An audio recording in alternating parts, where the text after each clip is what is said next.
c'est un conseil, ça fait partie de l'éducation islamique, hein. On est obligé d'évoluer. Si on a fait autant d'efforts et de sacrifices, c'est pas pour désobéir à Dieu. Et un péché que les gens ont tendance, ils ont même l'habitude de faire quand ils sont en voyage, quand ils s'arrêtent dans des hôtels, etc., c'est le gaspillage. D'accord? Donc Allah yabarak fikoum. C'est vrai que c'est beau, c'est bon, hein, c'est un plaisir, mais ne gaspillez pas. D'accord? Car les gaspilleurs sont les frères des diables. Innal mubadhirina kanu ikhwana ash-shayatin. Les gaspilleurs sont les frères, ils se comportent comme les diables. Et le propre du diable, c'est de ne pas respecter les limites que Dieu impose. Kulu washrabu wala tusrifu. Buvez, mangez, ne dépassez pas les limites, ne gaspillez pas. D'accord?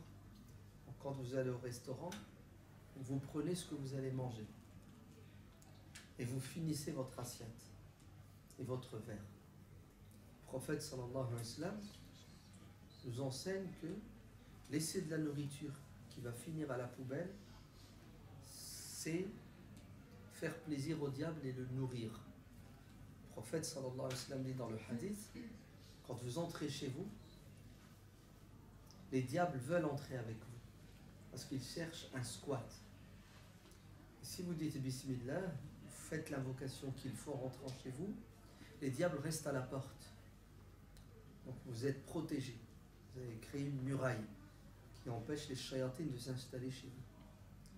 Bien entendu, si vous ouvrez la télé et vous regardez des choses interdites, les diables rentrent par la fibre optique. C'est évident. Et oui, si vous dites Bismillah en rentrant chez vous, les diables restent dehors. Mais si après vous leur ouvrez une fenêtre, hein, via Internet, les diables rentrent par cette fenêtre. Donc faites attention, ne transformez pas votre demeure, votre maison, en quoi? En squat pour les shayatines qui vont répandre le désordre dans votre cœur, dans votre esprit, et qui vont remettre en question les relations saines entre les membres de la famille. Et certains diables arrivent donc à pénétrer, et une fois à l'intérieur, ils cherchent à manger. Et si vous ne dites pas Bismillah, ben ils mangent avec vous, ils partagent le repas. Si vous mangez avec la main gauche, ils mangent avec vous, ils partagent le repas. Et si vous laissez de la nourriture qui va finir à la poubelle, ben sachez que c'est la part du diable. Le prophète sallallahu alayhi wa sallam dit, quand vous mangez, s'il y a une date qui tombe, donc une date parce que les Arabes mangeaient des dates, pour nous aujourd'hui c'est quoi? C'est la frite qui tombe de l'assiette, c'est ça? C'est le grain de riz? Non? Bref, tout aliment qui va finir à la poubelle, le prophète alayhi salam dit, si la date tombe, vous la prenez, vous l'essuyez, vous la mangez, ne la laissez pas au diable, dit le prophète alayhi salam. La tadharuha li shaytan. C'est clair. Alors je sais ce que vous allez me dire, ouais, mais la date, elle ne disparaît pas, elle est toujours là. Le diable, il ne la mange pas. Vous êtes bien d'accord que c'est ce qu'on appelle des métaphores, non? C'est ça? En vérité, qu'est-ce que ça veut dire le diable mange avec nous? Ça veut dire que le quart d'heure, la demi-heure que tu vas passer à table, de deux choses l'une ou l'autre. Écoutez bien. Soit tu manges du halal et tu le manges selon les règles d'éthique, de morale, de bienséance islamique. C'est ça? Mange devant toi, si on mange ensemble, mange avec la main droite, etc. Si tu respectes ces règles, donc tu manges du halal, tu respectes les règles, tu dis Bismillah, tu dis Alhamdulillah à la fin, ben sache que la demi-heure que tu as passée à table te sera comptabilisée comme une demi-heure d'adoration, ibad. Tu n'auras pas perdu ton temps. Ce ne sera pas une demi-heure dans le vide. Parce que c'est tous que les animaux mangent comme nous. La différence entre l'animal qui mange et nous, c'est que nous sommes capables de transformer un besoin naturel, manger c'est naturel, tu n'as pas le choix, en adoration. Al-ada devient ibada. Vous entendez? Les coutumes, les habitudes, les obligations de la vie peuvent être transformés en adoration. Ce qui fait que tu ne perds pas ton temps. Les 24 heures, même ton sommeil, si tu apprends à dormir islamiquement, il y a une manière de dormir, ben sache que les 8 heures, les 6 heures, peu importe le temps que tu passes endormi, il y a des anges qui notent des hasanat pour toi, parce que tu as su t'endormir selon les règles de l'islam. Donc, si tu as passé une demi-heure à table et tu as fait des péchés, il y a de la nourriture qui a fini à la poubelle, ben la demi-heure, tu la regretteras le jour de la résurrection. Le prophète sallallahu alayhi wa sallam dit dans le hadith authentique, lorsque des gens se retrouvent, on est autour d'une table, on mange, on parle, et que l'on se sépare sans avoir évoqué Dieu, le jour de la résurrection, cette assemblée, ce moment qu'on a passé ensemble sera nadama, un regret. On se mordra les doigts. Ah, si seulement, pendant ce temps, on avait su adorer Dieu. Donc, tout pour nous, même les réflexes biologiques, manger, peuvent être transformés en moments de spiritualité si on respecte les limites imposées par Dieu et son prophète. Donc, on passe combien de temps par jour à manger? 1 heure? 2 heures? Comment faire pour transformer 2 heures en prière? Il suffit de ne pas plaire au diable, mais de plaire à Dieu.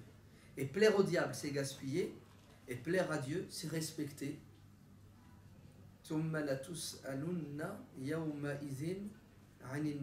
serez questionné le jour de la résurrection sur les cadeaux divins, les bienfaits que Dieu nous a donnés.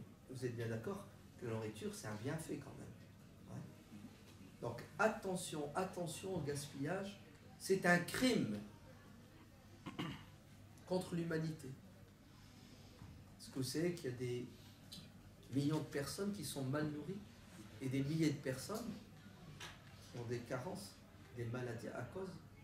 Et nous, occidentaux, nous sommes les pros du gaspillage, les pros de la surconsommation. Oui, les chiffres sont là. C'est facile aujourd'hui avec YouTube. Vous allez voir les analyses, vous allez voir les études qui sont faites chaque année. Chaque Français, écoutez bien, jette à la poubelle.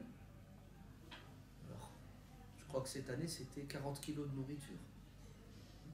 Il y en a même, ils jettent à la poubelle de la nourriture sans l'avoir touchée. C'est-à-dire du frigidaire, ça va direct à la poubelle. Alors, je ne vous parle pas des grandes surfaces qui jettent des millions de tonnes. Je ne vous parle pas des agriculteurs qui jettent.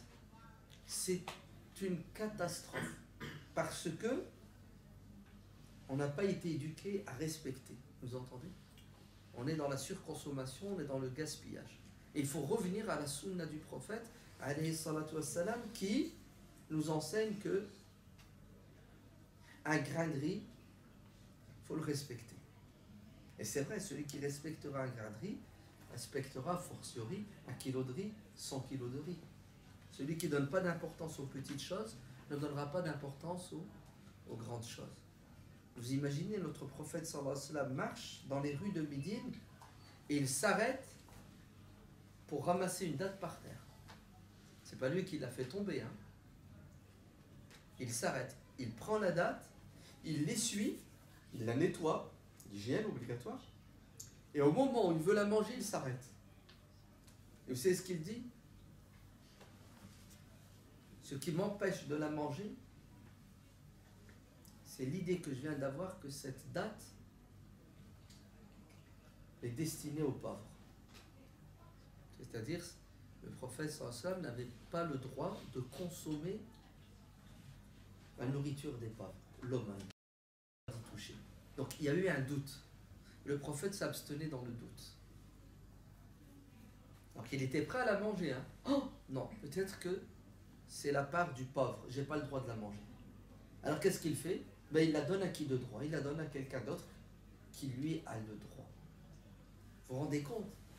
C'est pas que le prophète ne gaspillait pas, ne jetait pas sa nourriture, mais c'est qu'il ramassait la nourriture des autres qu'il trouvait par terre. C'est fort, non? C'est... Et regardez aujourd'hui ce qui se passe dans nos cantines. Ouais. Regardez ce qui se passe aujourd'hui dans les lieux saints. Si ça vous arrive d'aller à la Mecque et à Médine, vous allez voir la catastrophe. Les musulmans qui vont, soi-disant, se purifier. Parce que le but du pèlerinage, c'est de s'alléger de ses péchés, c'est de remettre les compteurs à zéro. C'est ce qu'ils font là-bas. Ils reviennent avec des tonnes de péchés. C'est pas qu'ils laissent leurs péchés là-bas. Ils reviennent avec des péchés, notamment le gaspillage. C'est impressionnant comment les pèlerins désobéissent à Dieu pendant leur pèlerinage. Deux péchés, on dirait, non, c'est structurel, effectivement. C'est à cause de l'éducation qu'on a reçue. Vous entrez dans le restaurant, mettez des caméras cachées, vous allez voir. Le hajj, le hajja, vieux ou jeune, c'est la même chose, riche ou pauvre. Ce sont des buffets, ils se servent. Et subhanallah, l'assiette, ça déborde. L'entrée, pas de résistance, le dessert. Et écoutez bien, ils finissent pas l'assiette. C'est impossible, scientifiquement parlant, physiologiquement parlant. Tu peux pas. Mais il faut voir. Hein. On dirait qu'ils n'ont pas mangé depuis une semaine. Pourquoi est-ce qu'ils font ça, votre ami? Pourquoi? Regardez que c'est gratuit. Oui, l'être humain, il est comme ça. Distribuer, vous allez voir comment ils vont prendre. En plus, ils se disent, j'ai payé. Donc, il faut que je récupère l'argent que j'ai donné. Ouais. Oui, ben oui, j'ai payé. Il faut bien que... Donc, qu'est-ce que je vais faire? Mais c'est horrible, hein. Moi, je suis peiné, meurtri, parce que je dis, c'est pas possible. Ils font le pèlerinage et ils font ça en même temps. Et les serveurs passent, prennent l'assiette. Ce sont des gestes. Ouais.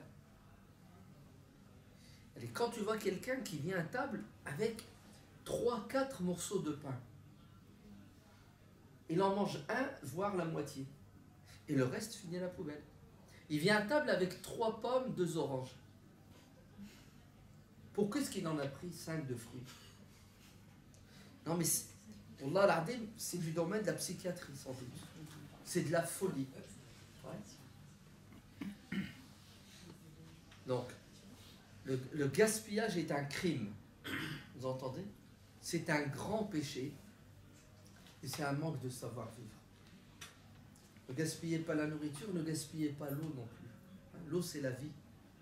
Il y a des gens qui ne trouvent pas d'eau aujourd'hui et qui meurent de soif. On a tendance à quoi? On prend une canette, on boit la moitié, l'autre moitié, on la laisse. Ouais. Un verre, on ne le finit pas. Tout ce que vous laisserez dans votre assiette, dans votre verre, c'est la part du diable. Inna ash-shaytana lakum aduwwun fattakhiduhu aduwwan. Le diable est votre ennemi. Faites-en un ennemi. C'est-à-dire déclarez-lui la guerre comme lui vous a déclaré la guerre.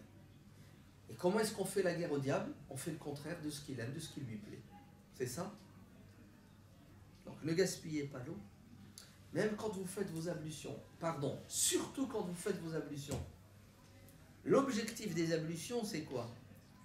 C'est de nous purifier de nos péchés. Puisque le hadith dit, quand tu te laves les mains, les péchés tombent, hein, que tu as fait avec les mains. Quand tu te rinces la bouche, tu craches l'eau, les péchés que tu as fait avec la langue tombent, les petits. Hein. Ouais. Donc, l'objectif des ablutions, il est spirituel. Ouais. C'est pas pour que tu sois propre. Hein. Tu veux être propre, tu prends une douche, du savon, d'accord? Et les musulmans vont faire le wudu, et pendant qu'ils font le wudu, ils font un grand péché, qui s'appelle le gaspillage de l'eau. Alors que le prophète sallallahu alayhi wa sallam faisait ses ablutions avec un quart de litre, 250 centilitres. Un quart de litre, vous vous rendez compte? Un quart de litre. Vous allez me dire, ouais, mais c'est normal, c'est parce qu'à son époque, il n'y avait pas d'eau. C'était la galère. Moi, il fallait chercher de l'eau à des kilomètres, les puits. C'est faux. Le prophète sallallahu alayhi wa sallam dit à son compagnon Sa'd ibn Abi Waqqas, Ne gaspille pas l'eau quand tu fais tes ablutions, même si tu les fais au bord d'un fleuve. Vous avez vu? Allez, tu es au bord de la Seine, ouais. Pardon, du Wad el-Kabir. Ouais. Tu es en train de faire tes ablutions, tu respectes une règle fondamentale qui est ne pas gaspiller. Donc ne gaspillez pas l'eau quand vous faites vos ablutions, parce que vous allez arriver devant Dieu dans la prière pour vous faire pardonner, alors qu'en vérité, ça ne marchera pas. Tu as créé entre toi et Dieu un mur qui s'appelle le gaspillage. Ils ont fait des études dans certains pays musulmans, l'Arabie, l'Égypte, etc. Ils ont mis des récupérateurs d'eau en dessous des robinets, là où les musulmans font les ablutions dans les mosquées.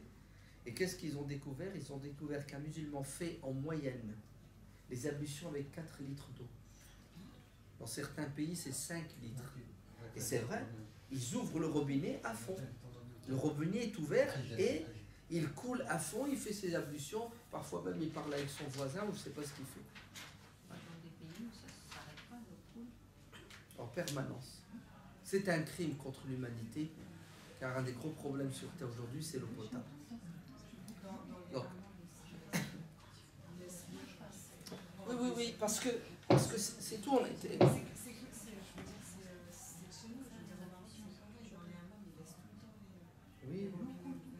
Ah, mais restons entre nous. Ouais. La femme, elle va faire sa vaisselle, elle va ouvrir l'eau, ouais, à fond. Le robinet est ouvert à fond. Pourquoi? Pour rincer une assiette, elle la pose, et puis l'eau coule sans arrêt. Et regardez combien de litres d'eau pour laver 4 assiettes, 3 verres, etc. C'est une catastrophe.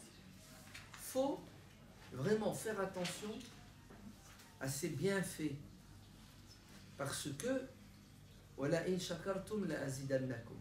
c'est-à-dire, si tu gères bien ce que Dieu t'a donné, il y a des chances que Dieu te laisse gérer plus longtemps, voire même il te donnera mieux que ce qu'il t'a donné. Mais si tu gères mal, c'est ce qui va t'arriver, 2 choses. Soit il te prive, ou soit il te laisse dans ton égarement, tu t'enfonces, et le jour de la résurrection, tu vas payer une facture qui est encore beaucoup plus salée. Vous avez compris le dilemme? On sera questionné et jugé. Vous allez manger, vous allez rendre des comptes. Était-ce halal et comment tu as mangé? D'accord. Ne gaspillez pas la nourriture. Et quand on dit gaspiller, c'est gaspiller. Est-ce que vous savez que le prophète sallallahu alayhi wa sallam, après avoir mangé, se léchait les doigts? Il se léchait les doigts. C'est-à-dire, il allait jusqu'à, on dirait aujourd'hui, jusqu'à nettoyer l'assiette avec du pain pour que l'assiette reparte nickel, propre. Ouais. Ne mettez dans votre assiette que ce que vous allez manger. Vous allez me dire, ouais, mais je ne sais pas ce que je vais manger. Bah, mais peu, t'as fini, il y a du rab. Tu sais, tu repasses, deuxième mi-temps. Il vaut mieux mettre peu et le finir et aller reprendre en fonction de tes envies que de mettre beaucoup et ne pas le finir. Et si jamais vous avez un accident, ouais, je sais pas, ça tombé du ciel, il y en a plus, et vous n'arrivez pas à finir l'assiette, donnez-la à votre voisin pour qu'il la finisse. Ben, c'est pas une honte, mais chez Aïb. Je préfère dire à mes voisins, s'il te plaît, tu peux finir ce morceau de pain, j'y arrive plus, ok, que de le laisser à Shaitan. Non, on a honte, tu sais, on est gêné. Enlevez ça de votre tête. Ouais. Donnez à quelqu'un d'autre ce qui reste de votre assiette pour éviter de le donner au diable. Et oui. Si un jour vous allez dans un restaurant, vous avez fini, monsieur, vous pouvez me mettre ça, je vais le prendre avec moi. Emporter, et tu le ramènes à la maison, et tu le mets au frigidaire, au congélateur, et tu le ressors et tu le manges. Ou sinon, tu le prends et tu le donnes à un animal. Ou à une personne qui est juste à Bien côté sûr. du restaurant, qui est en train Peu de importe, manger. quelqu'un qui a faim, ou dans le pire des cas, par exemple, chez nous en France, ça ne court pas les rues, des gens dehors qui mendient, qui demandent à manger. À la kulli hal, il faut que ça finisse dans un estomac d'un être vivant, que ce soit un humain ou un animal, n'est-ce pas? Parce que celui qui donne à manger à un animal a fait une sadaqa, c'est pas perdu. Ne gaspillez pas la nourriture, ne gaspillez pas l'eau. Alors, on trouvait la solution au gaspillage de l'électricité. Avant, les gens, ils prennent une chambre d'hôtel, ils allument les lampes 24 heures sur 24. Il sort, il n'éteint pas la lumière. J'ai payé. Toujours, ouais, j'ai payé. Voilà. Il faut rentabiliser mon séjour. Mais c'est terrible. L'égoïsme. Ouais. Alors qu'est-ce qu'ils font aujourd'hui? Une carte. Tu mets pas t'enlèves la carte, ça s'éteint. Et bravo. C'est magnifique. C'est une solution, c'est très intelligent. Le problème, c'est quand on rentre chez nous. Ouais. La télé allumée 24 heures. Ouais. Ah non, je vais quand même pas l'éteindre et la réouvrir tout à l'heure. Et pourquoi tu l'éteins pas et tu l'ouvres? Non, c'est incroyable. On a des habitudes qui font plaisir à Shaitan. Non, je vais pas chaque fois que je sors de ma chambre éteindre la lumière. Et pourquoi? T'as peur de quoi? Hein? C'est l'habitude. C'est de la fainéantise. Je sais même pas, ce sont des réflexes. Tu vois, on a été élevé, éduqué comme ça. Je m'en fiche. Zama, et alors, qu'est-ce que ça va consommer une lampe? Tu sais ce que ça va consommer? Écoute bien. De quoi nourrir un pauvre en Éthiopie pendant 1 mois? Vous avez vu le problème où il est? Pour toi, c'est rien. 10 centimes par mois de gaspillage d'électricité. 10 centimes multipliés par 12, ça fait 1,20 €. 1,20 €, quand tu fais le change, dans certains pays, c'est comme si tu avais 100 € dans ta poche. Et 100 €, il y a de quoi manger pendant une semaine, pendant 15 jours, 3 semaines. C'est parce qu'on n'a pas la pensée, on ne pense pas aux autres. C'est pour ça qu'on s'en fiche. Ouais. Tu aurais en permanence à l'esprit la souffrance des gens. Wallah, tu fais attention à une date. Ouais. Tu ne la gaspilles pas parce que tu sais que quelqu'un en a besoin et ça va le sauver. On n'a rien, on s'en fiche. Et en fait, on a été éduqué comme ça dans notre société de consommation. D'accord? Où on achète alors qu'on n'a pas besoin. Et quand on achète, puisqu'on n'a pas besoin, ben on gaspille. Tu n'as pas besoin. Tu l'utilises à peine et tu le jettes. Et ils savent nous titiller, nous chatouiller avec la pub. C'est ça? De acheter le 3e gratuit. Ouais. 50%, les soldes. 50%, je vais faire les soldes. Attends, stop, pourquoi tu les fais? Bah, c'est 50%. C'est pas tu les fais parce que tu as besoin. Ouais. Non, tu les fais parce que tu as fait une bonne affaire. En fait, tu n'as pas fait une bonne affaire. C'est celui qui a vendu qui a fait une bonne affaire. Toi, tu as fait l'affaire du diable. Ouais. Parce que ce que tu vas acheter, automatiquement, va te pousser à quoi? Parce qu'à un moment donné, il n'y a plus de place dans la garde-robe, à retirer des choses qui sont toujours valables. Hein. Ouais, mais c'est plus à la mode. Ah ben, alors là, c'est tout. J'arrête de parler. Ouais. Si on atteint ce niveau de je m'habille en fonction de la mode, c'est mort, c'est foutu. Ouais. C'est très satanique, hein, vous entendez? Ça s'appelle la société de consommation. Oui. Oui, les gens sont bêtes. Et ça marche. Et on gaspille de l'argent. Et après, quand on invite les gens à quoi? À investir dans l'humanitaire, à investir dans des projets. En fait, donner la vie. L'eau, c'est la vie. Hein, la nourriture, un médicament, c'est la vie. Là, les musulmans deviennent quoi? Deviennent avares, radins, et ils hésitent. Vous avez vu pour le gaspillage, ouais, la main est tendue, et dès qu'il s'agit de sauver la vie de quelqu'un, les calculs. Ça, c'est satanique, vous entendez? C'est ça que veut Shaitan. Shaitan veut qu'on gaspille et qu'on ne pense pas à investir nos biens dans ce qui est utile pour l'autre, parce que, bon, on veut se faire plaisir aux dépens des autres. Je ne suis pas contre hein, le fait de profiter de la vie, etc. Mais il y a des mesures, il y a des limites. Kulu washrabu wa la tusrifu. Dieu le dit, buvez, bois ce que tu veux, mange ce que tu veux. C'est halal. Qui va interdire les bonnes choses que Dieu a créées? Voilà, qu'il ne dépasse pas les limites. Et la première des limites à ne pas dépasser, c'est le gaspillage. D'accord. Donc on ne gaspille pas, Allah yabarak fikoum, tout ce que Dieu nous a donné, parce que on va devoir rendre des comptes. Donc ça, c'était les